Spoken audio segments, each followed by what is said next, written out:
If you could design your perfect life, what would it look like? Were you able to answer that question? Do you know what it is that you really want? I guess what I've discovered is most people don't. Most people are just going through the motions. They're waking up every day, going through their typical routine, making the coffee, taking the shower, brushing the teeth, going to work, then they go to bed, wake up, and do the same thing. So most people don't know what it is that they really want, where their passions are, their purpose. What I'm going to do is show you how to expand your expectations out of life, show you how to dream again, and then how to make these dreams your reality. So try and remember being a child, when you used to exist in that land of infinite possibilities. When we used to live without boxes and restrictions, we didn't have a job, a house, car, mortgage. We just had endless possibilities. When did we stop dreaming? When did that happen? When did we just box ourselves in and accept our circumstances as all that we can have or be? I believe happiness and joy truly exist only in the realm of expansion and growth and dreaming. The problem is, we don't dream. We can't dream because we have all of these limiting beliefs, these blocks, these things that stop us, these what ifs, buts, why nots, that keep us right where we're at. So pretend that in front of you is a giant pot filled with the endless possibilities of all that is. You've been given permission to reach into that pot and pull out anything that your heart desires. Anything. It's all right there in the pot. So what are you going to pull out? If you could pull out anything, what would your ideal relationship look like? Where would you be living? Why? Why would you be living there? How does this space fulfill you? What would each day look like as far as day-to-day activities? Doing this workshop over the years and asking these questions, I can definitely say I've heard many limiting beliefs from people as they express their dreams. For example, one woman I encountered had expressed her dreams to me. At first, they seemed to be a recreation of the life that she was already living. As she expressed that she was happy exactly where she was at. Everything was fine. She seemed happy in her relationship, and life was giving her what she wanted. So being that this exercise is all about expansion, I kept digging, looking for more, wanting to find out more about who she really was. So if we were able to remove the reality that she already knows, would there be more? I discovered that was the key.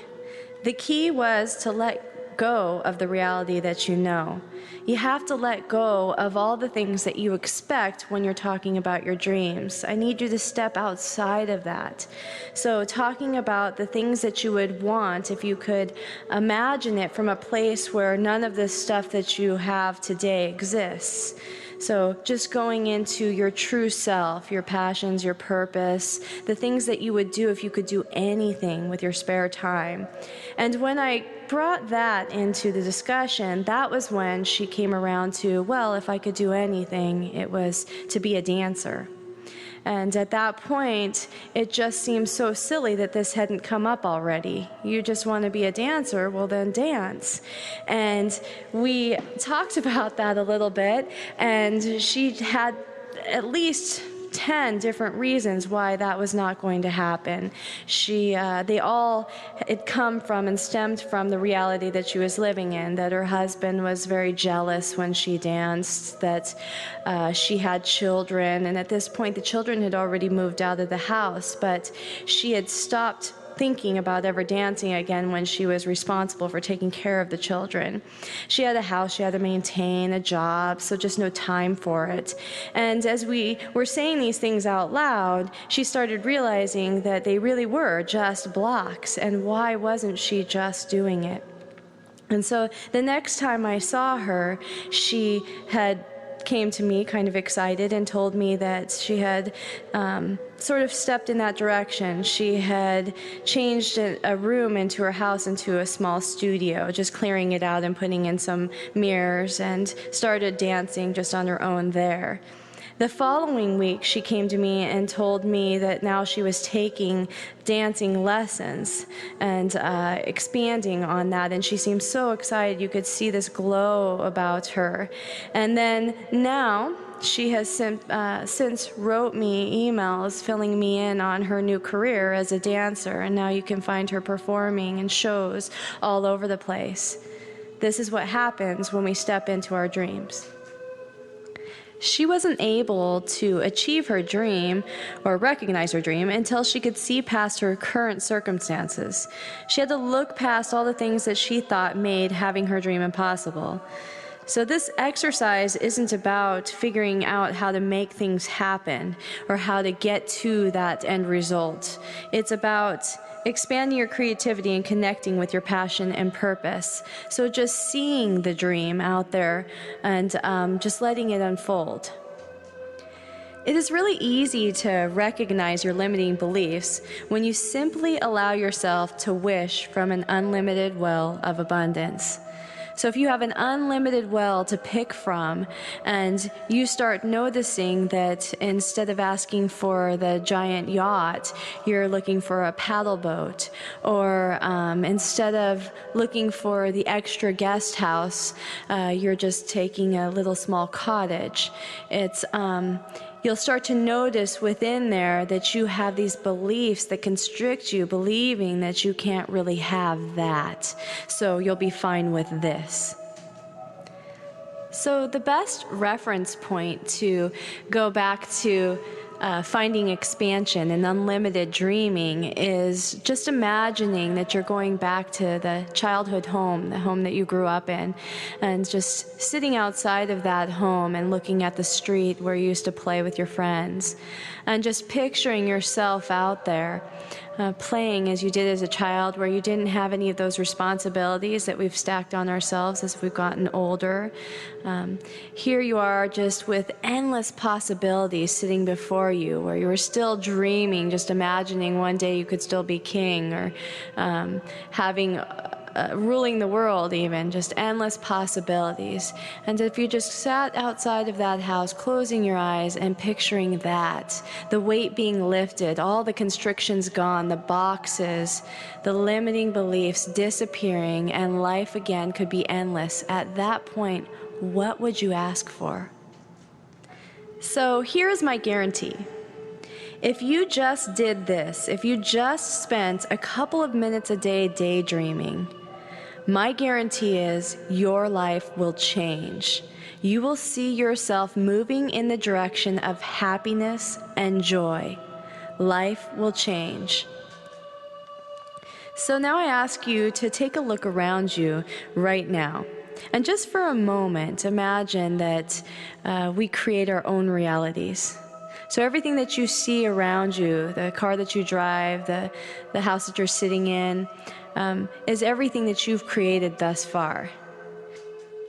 So if that's the case, what about what you see in front of you would you change? So now, again, go within and just close your eyes. Imagine you're that child outside your house, and you're picturing your future. Describe your perfect relationship. What would it be like? What would it feel like? How would the exchange be? Would there be passion?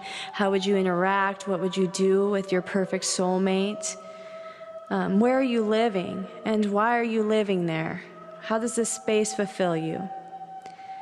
What does each day look like as far as day-to-day activities? I mean, what are you doing with your time? If you could have anything, again, that endless possibilities.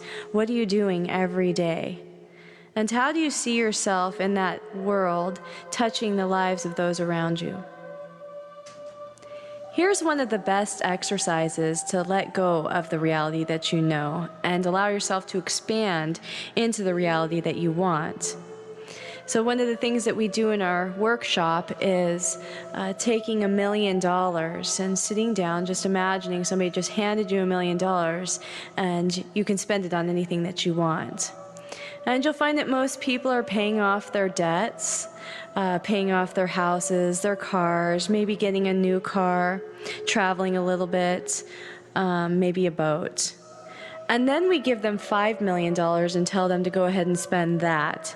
And people sit down and they think, and it's a lot of work to come up with what will they do with this $5 million. Most of the time they're getting a vacation home in Hawaii, or a much nicer house, maybe even waterfront, with a yacht sitting outside, and maybe even traveling the world or experiencing new things, quitting their job, that kind of thing. And then we give them $10 million. And this seems to be the most difficult, taking a long time to figure out what to do with this $10 million. And you see them sitting down, maybe now getting a private jet to travel the world on, and a much bigger yacht sitting outside, maybe a vacation home in Greece, maybe even a couple more, maybe a 20-acre ranch. The key to this exercise is the fact that once you've sat down and spent $1 million, initially that's kind of difficult.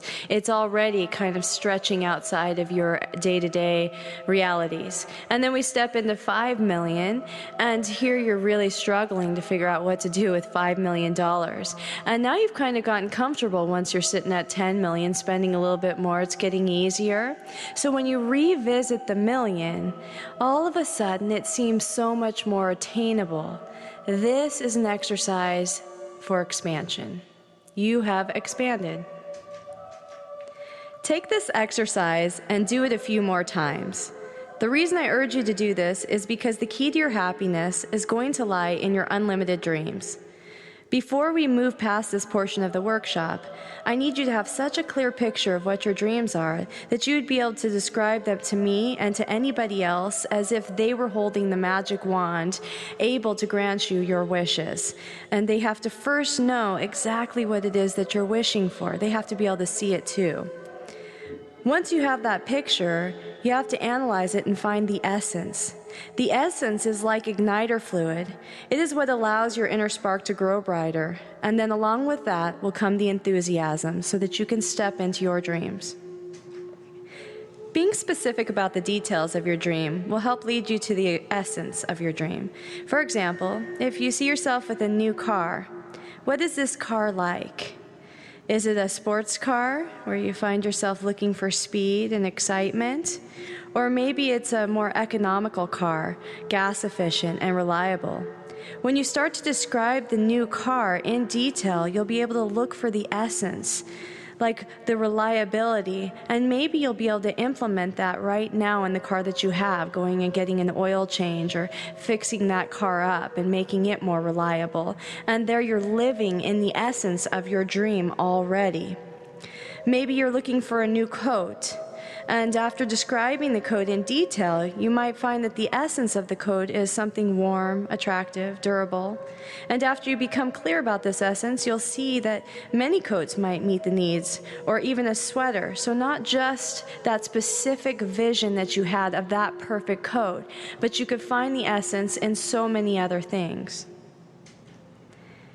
As you describe your dream home, you'll be able to whittle away the extravagance and discover the essence, finding the functions that you're looking for in your house to serve. Maybe your dream house is on 5 acres and the nearest neighbor is 10 miles away, and you find that what you're really looking for is privacy. Or maybe you want a large kitchen and a spacious room to entertain in, or a pool in the backyard because you enjoy being around people and friends. These features are the essence of your house. If you find that you've pictured your house near water because that water seems to center you, maybe a stream or a pond would serve the same purpose or essence. Or visiting a lake nearby will provide you with the same feeling.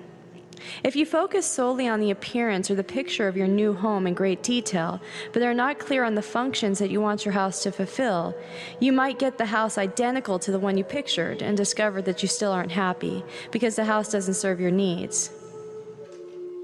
A perfect example of this is a time I had done this exercise with a friend of mine.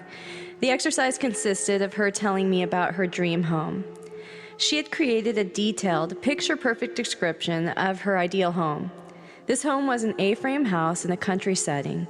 She wanted the space on the very top floor to be all hers, so she'd be able to gaze out her window and see nothing but nature surrounding her. What she neglected to mention was the essence of the home, what other purposes this home would serve for her. Was the essence of the home a country setting, solitude and peace and quiet, an escape from the busyness of life? Within a couple of months of making her request, she found herself separating from her husband and in need of a new place to live. She searched the want ads until she found the perfect house. This house happened to be an A-frame house with a long private driveway surrounded by serenity in every direction. Her dream, right? However, she was only renting the top room in the house, and the downstairs was occupied by a couple and their child. So after only a few weeks living in this house, she discovered that this home was missing the essence of what she wanted. Instead of peace and quiet, she had a small child running around, and she felt confined to her room instead of connected to nature. That story is a perfect example that even if you know the form of what you want, you still need to know the essence, as the essence is what fulfills us. So now you have learned to dream, expand your dreams, and find the essence of your dreams. The next step in the process of realizing your dreams is to take action. When you make a request or launch a dream, the universe doesn't understand your intentions behind something. It only responds to 3 things: thought, feeling, and action. You know what you want, and you know what your dreams are, but how will you ever get there if you keep staying here? You have to surrender the familiar in order to experience a miracle. You must take action. Action usually involves stepping outside of your comfort zone into something new. To step into your dreams, you have to step outside of what you know. And this can be very uncomfortable. If your goal is to expand the reality you have grown to know, to start expecting more out of life, you can start by getting to know your greatness detector. The greatness detector is that uncomfortable feeling that you get in the pit of your belly when you're stepping into something new, something unknown. To expand, it's essential that you keep finding your comfort zone and stepping outside of it. You can think of this as standing in a circle, the circle that holds all that you know and feel comfortable with. However, everything that you wish you had was just outside of that circle. You start by visualizing yourself having these experiences that lie just outside of your circle. And soon, an opportunity arises for you to step outside of that circle and into this newness. However, since it is unknown, it is uncomfortable, so your butterflies start kicking in. I'm telling you that instead of running in the other direction, which is our first instinct, know that this is actually the detector that is telling you that greatness is just outside of your circle. Step into it. So the key is to start to love that feeling of butterflies in your stomach, because this will be your signal, the signal that you're on the verge of greatness. Think of any person that you know that has achieved great things, and ask them how often they experience the feeling of being pushed outside of their comfort zone. They would probably tell you several times a day. How do you know what actions to take? This is decided by divine inspiration. You know the end result, you focus on it, and in each moment of the day, you are faced with choices to either move in the direction of the dream or away from that dream. If you want the path revealed to you, you must first focus on the 7 steps to realizing your dreams. Step 1 is acceptance. 2, distinguishing between ego and passion or purpose. 3, understanding a collective community and service. 4, saying yes to new experiences. 5, always starting from the end. 6, recognize your passions. And 7, gratitude. So let's start with acceptance. I wake up and surrender each day to the universe, accepting that everything that happens that day, regardless of what it feels like in the moment, is for my greater good. I like to think of acceptance as a river. You're either flowing with the river and accepting your circumstances, or you're rejecting your circumstances, grabbing onto a rock on the side of the river and getting beat up by the current. and creating your own suffering. Here's an example of that. So imagine that you're driving along and you get a flat tire. You were in a hurry to get somewhere, so you're really frustrated at this point. You get out of your car and then it starts raining. You have every right in this moment to be angry at the world. But then you remember that this morning you surrendered, agreeing to accept every moment as one leading you to your greater good. Had you gotten angry, you would have jumped into the side of the river, grabbing that rock, and been beat up by the current. But since you remembered that you had surrendered, you accepted your circumstances and stayed flowing with the river and on your way to your dreams. You have to trust that the universe knows better what it has in store for you than our rational minds can see. The second step on the path is distinguishing between ego and passion or purpose. When you start to develop that list of wants and wishes, ask yourself if they're ego-driven or passion and purpose-driven. When something is ego-driven, it'll suck your energy, your enthusiasm, your happiness. You'll never feel satisfied, always trying to look better in the eyes of everyone else. This is an impossible feat because a group of 30 people will all have completely different opinions of you, so you'll never please everyone, and the ego will always feel dissatisfied. If you are creating a goal that is purpose and passion-driven, you will have enthusiasm. Enthusiasm is a word given to us from the Greeks. This word translates to a God within. Within you is an infinite, passionate soul, wanting more than anything to express itself. So when it does, then you are living on purpose. The third step on the path is understanding a collective community and service. When we have a dream, we will undoubtedly need others to help us make it a reality. All wishes are granted as a collective community.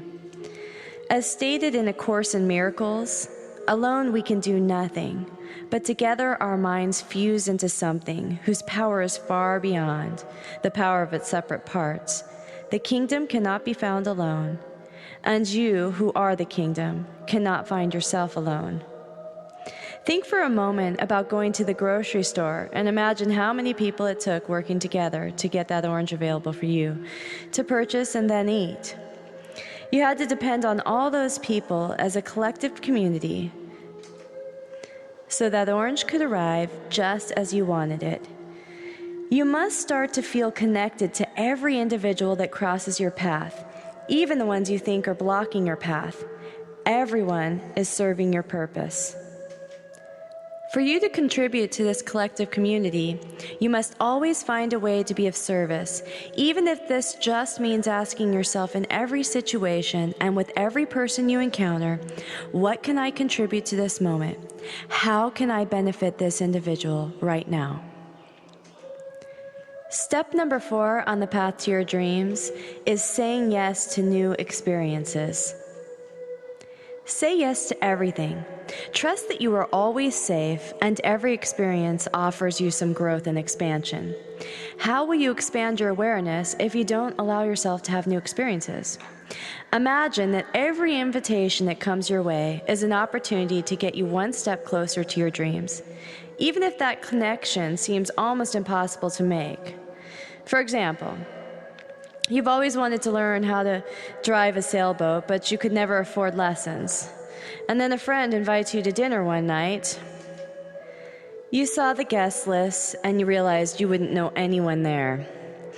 You didn't want to feel uncomfortable, but you remembered that you must always step into the uncomfortable and say yes to new experiences.